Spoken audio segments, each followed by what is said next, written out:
नमस्कार दोस्तों, आप सबका बहुत बहुत स्वागत है मेरे YouTube चैनल में। आज के इस वीडियो में हम बात करेंगे कि सीता माता के बारे में ऐसी 10 रहस्य बातें जो महिलाओं को जरूर जानना चाहिए। पौराणिक काल में ऐसी कई महिलाएं हुई हैं जिन्हें हम आदर्श और उत्तम चरित्र की महिलाएं मानते हैं, लेकिन उनमें से सर्वोत्तम है माता सीता। जैसे श्री राम को पुरुषों में उत्तम पुरुषोत्तम कहा जा गया है, उसी तरह माता सीता भी महिलाओं में सबसे उत्तम है। इसके कई कारण हैं, चलिए जानते हैं इसका रहस्य। धर्मशास्त्रों में ऐसी ही अनेक गृहस्थ और पतिव्रता स्त्रियों के बारे में लिखा गया है जो आज भी हर नारी के लिए आदर्श और प्रेरणा है। अनेक लोग माता सीता के जीवन को संघर्ष से भरा ही मानते हैं, लेकिन असल में उनके ऐसे ही जीवन में हर कामकाजी या गृहस्थ स्त्री के लिए बेहतर और संतुलित जीवन के अनमोल सूत्र छुपे हुए हैं। देवी सीता के माता पिता कौन हैं? देवी सीता मिथिला के राजा जनक की ज्येष्ठ पुत्री थी, इसलिए उन्हें जानकी भी कहा जाता है। वाल्मीकि रामायण के अनुसार एक बार मिथिला में पड़े भयंकर सूखे से राजा जनक बेहद परेशान हो गए थे। तब इस समस्या से छुटकारा पाने के लिए उन्हें एक ऋषि से यज्ञ करने और धरती पर हल चलाने का सुझाव दिया। उस ऋषि के सुझाव पर राजा जनक ने यज्ञ करवाया और उसके बाद राजा जनक धरती जोतने लगे। तभी उन्हें धरती में से सोने के डलिया में मिट्टी में लिपटी हुई एक सुंदर कन्या मिली।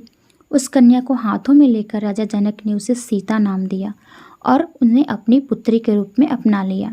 यह रहस्य आज भी बरकरार है कि सीता माता के माता पिता कौन हैं। आप देखिए कि ऐसी महिला जिन्हें अपने माता पिता के बारे में कुछ भी नहीं पता है, वह राजमहल में पली बढ़ी। इस देश में ऐसी कई बालिकाएं हैं जिन्हें उनके माता पिता मंदिर की दहली, अस्पताल के बाहर या कचरे के ढेर पर छोड़कर चले जाते हैं। ऐसी बालिकाओं को अनाथ आश्रम में एक जगह मिलती है या भाग्यवश वे किसी अच्छे घर की बेटी बन जाती हैं, लेकिन सैकड़ों ऐसी भी हैं जो कि सड़क पर अकेली भी भटक रही हैं। उन सभी महिलाओं को माता सीता की ओर देखना चाहिए और हौसला रखना चाहिए। दूसरा जो रहस्य है, राम सीता का विवाह। यदि मन में श्रेष्ठ के चयन की दृढ़ इच्छा है तो निश्चित ही ऐसा ही होगा। सीता स्वयंवर में तो सिर्फ एक नाटक था। असल में सीता ने सीता को पहले से ही चुन लिया था। मार्गशीर्ष अगहन माघ की शुक्ल पक्ष की पंचमी को भगवान श्री राम तथा जानकी पुत्री जानकी सीता माँ का विवाह हुआ था। तभी से इस पंचमी को विवाह पंचमी पर्व के रूप में मनाया जाता है। नंबर तीसरा है असाधारण पतिव्रता। यह बहुत ही आश्चर्य है कि वनवास श्री राम को मिला, लेकिन माता सीता भी उनके साथ महलों के सारे सुख धन और वैभव को छोड़कर चल दी, सिर्फ इसलिए कि उन्हें अपने पतिव्रत धर्म को निभाना था। इसलिए भी कि उन्होंने 7 वचन 7 पढ़े थे। उस काल में वन बहुत ही भयानक हुआ करता था, वहाँ रहना भी बहुत कठिन था, लेकिन माता सीता ने राम के साथ रहना स्वीकार किया। निश्चित ही पति को अपनी पत्नी के हर कदम पर साथ देना जरूरी है, उसी तरह पत्नी का भी उसके पति के हर दुख सुख में साथ देना जरूरी है। नंबर 4, सिर्फ गृहिणी नहीं कामकाजी भी थी माता सीता। माता सीता सिर्फ गृहिणी ही नहीं थी, अर्थात घर में रहकर रोटी बनाना या घर के ही कामकाज देखना। वे प्रभु श्री राम के हर कार्य में साथ उनका देती थी। इस तरह वे एक कामकाजी महिला भी थी। श्री राम जहाँ रुकते थे वहाँ वे तीनों लोगों के रहने के लिए एक कुटिया बनाते, खुद के कपड़े बनाते, जलाने की लकड़ियाँ इकट्ठी करते और खाने के लिए कंदमूल तोड़ते। उस वक्त सभी कार्यों में लक्ष्मण सहित माता सीता उनका साथ देती थी। नंबर 5 है सीता माँ का साहस। माता सीता का जब रावण ने अपहरण कर लिया और उन्हें अशोक वाटिका में रखा, तब उस कठिन परिस्थिति में उन्होंने शील, सहनशीलता, साहस और धर्म का पालन किया। इस दौरान रावण ने उन्हें शाम, डाम, दंड और भेद की तरह की नीति से अपनी ओर झुकाने का प्रयास किया, लेकिन माता सीता नहीं झुकी, क्योंकि उनको रावण की ताकत और वैभव के आगे अपने पति श्री राम और उनकी शक्ति के प्रति पूरा विश्वास था। लंकाधिपति रावण ने अपहरण करके 2 वर्ष तक माता सीता को अपनी कैद में रखा था। इस कैद में माता सीता एक वाटिका की गुफा में राक्षसनियों के पहरे में रहती थी। नंबर 6 है सीता माँ का विश्वास।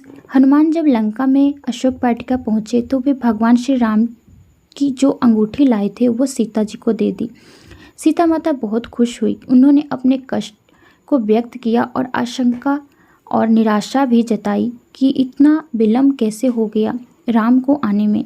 नाथ कहीं भूल तो नहीं गए मुझे।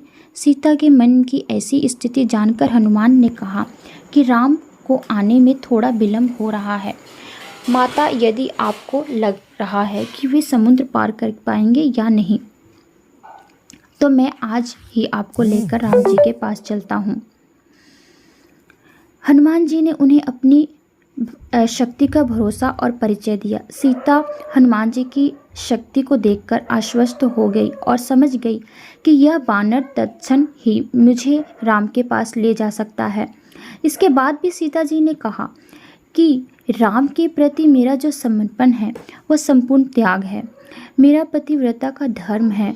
उनको ध्यान में रखकर मैं राम के अतिरिक्त किसी अन्य का स्पर्श नहीं कर सकती। अब राम यहाँ आए, रावण का वध करें, जो उसके लोग हैं उनको मारें और हमें लेकर जाएं। राम जी मुझे मान मर्यादा के साथ लेकर जाएं, यही उचित होगा। नंबर 7 है मायावी सीता। माना जाता है कि रण क्षेत्र में वानर सेना तथा राम लक्ष्मण में भय और निराशा फैलाने के लिए रावण के पुत्र मेघनाथ ने अपनी शक्ति से एक मायावी सीता की रचना की, जो सीता की भांति ही नजर आ रही थी। मेघनाथ ने उस मायावी सीता को अपने रथ के सामने बैठाकर रण क्षेत्र में घुमाना प्रारंभ किया। वानरों ने उसे सीता समझकर प्रहार नहीं किया। बाद में मेघनाथ ने मायावी सीता के बालों को पकड़कर खींचा तथा सभी के सामने उसने उनके दो टुकड़े कर दिए। यह दृश्य देखकर वानर सेना में निराशा फैल गई। सभी सोचने लगे कि जिस सीता के लिए युद्ध कर रहे हैं वे तो मारी गई है, अब युद्ध करने का क्या फायदा है। राम ने सीता की मृत्यु का समाचार सुना तो वे भी अचेत हो गए।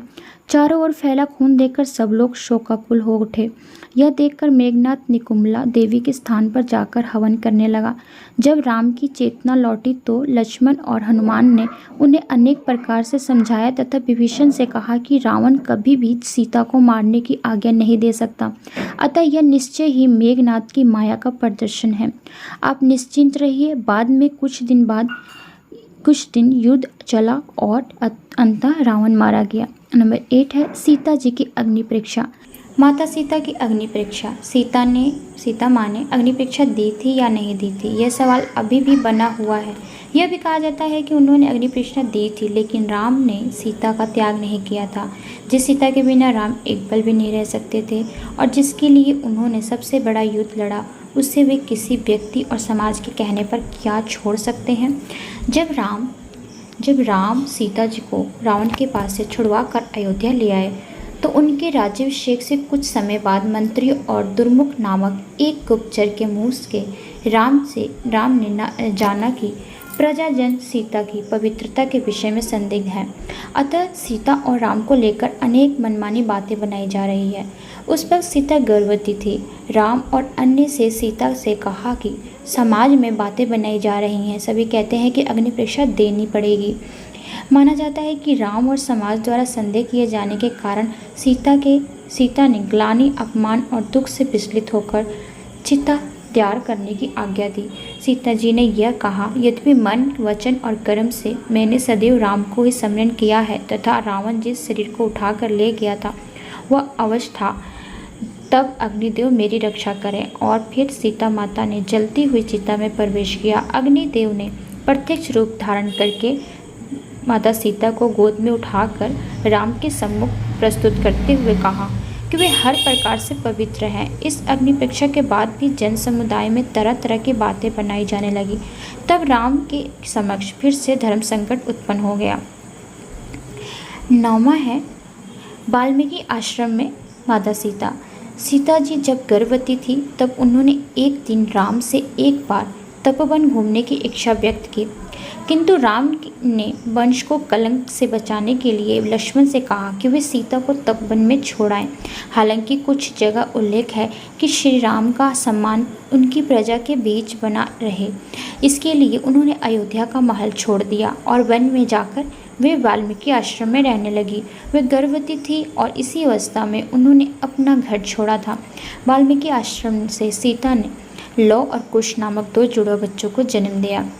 और 10वां है हमारा सीता माता की मृत्यु। माता सीता अपने पुत्रों के साथ वाल्मीकि आश्रम में ही रहती थी। एक बार की बात है कि भगवान श्री राम ने अश्वमेध यज्ञ का आयोजन किया।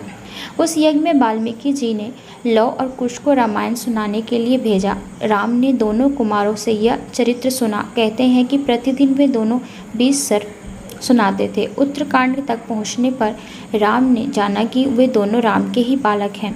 तब राम ने सीता को कहलाया कि यदि वे निष्पाप हैं तो यहाँ सभा में आकर अपनी पवित्रता प्रकट करें। वाल्मीकि सीता को लेकर सभा में गए। वहाँ सभा में वशिष्ठ ऋषि भी थे। वशिष्ठ जी ने कहा, हे राम, मैं वरुण का 10वां पुत्र हूँ। जीवन में मैंने कभी झूठ नहीं बोला। ये दोनों तुम्हारे पुत्र हैं। यदि मैंने झूठ बोला तो मेरी तपस्या का फल मुझे ना मिले। मैंने दिव्य दृष्टि से उसकी पवित्रता देख ली है। सीता हाथ जोड़कर नीचे मुख करके बोली, हे धरती माँ, यदि मैं पवित्र हूँ तो धरती फट जाए और मैं उसमें समा जाऊं। जब सीता जी ने यह कहा तब नावों पर रखा एक सिंहासन पृथ्वी फाड़कर बाहर निकला। सिंहासन पर पृथ्वी देवी बैठी थी। उन्होंने माता सीता को गोद में लिया और सीता के बैठते ही यह सिंहासन धरती में धंसने लगा और माता सीता धरती में समा गई। हालांकि पद्म पुराण में इसका वर्णन अलग मिलता है। पद्म पुराण की कथा में सीता धरती में नहीं समाई थी, बल्कि उन्होंने श्री राम के साथ रहकर सिंहासन का सुख भोगा था और उन्होंने श्री राम के साथ में जल समाधि ले ली थी। इन बातों का निचोड़ यही है कि आज की स्त्री भी सीता के पावन चरित्र की तरह सेवा, संयम, त्याग, शालीनता, अच्छे व्यवहार, हिम्मत, शांति, निर्भयता, क्षमा और शांति को जीवन में स्थान देकर कामकाजी और दाम्पत्य जीवन के बीच संतुलन के साथ सफलता और सम्मान भी पा सकती हैं। आई होप कि आप सबको वीडियो अच्छी लगी हो। Thank you so much.